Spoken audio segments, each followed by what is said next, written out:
Hey, với đã harin lâu, when wheelchair kan an dong ta đi kan pol ta đi, hey rong rong gì,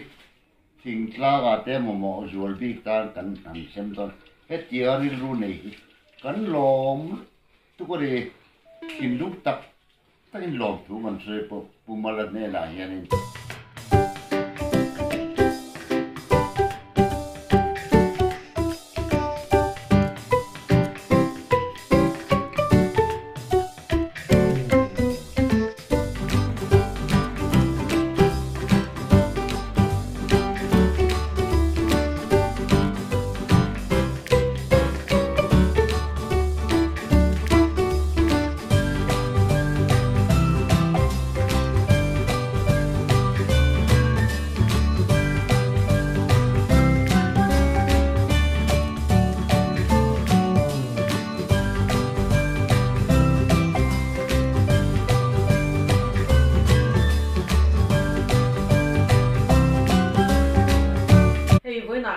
Kan lom kok me Lalmalsawma Nghaka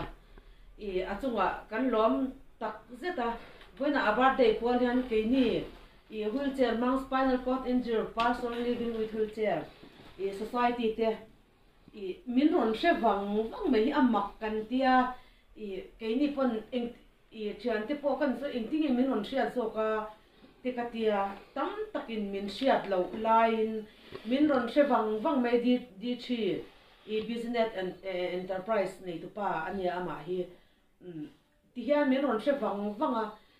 engtin nge min ron shiat po hi mak hi ka ti zok ta pake ma po hianin ti khan wheelchair thatak tak mai amamo te tan min pe a hi ke mani society ya harsa wheelchair ngai to na harsa ngoi te ta na kan sem chua le tur ania thingtlang le mun thang thang tang wheelchair hi mamo na hi sang em a hetiang ngai to na chang shia mirem shia ana chang shia kan nei hi kan lom tak zeta mitam tak ina min ngai to na kara hianin hetiang anga a thei patop cho a min lo ngai to le a birthday puala min lo ngai to sakhi kan lom tak zeta ama po birthday pualin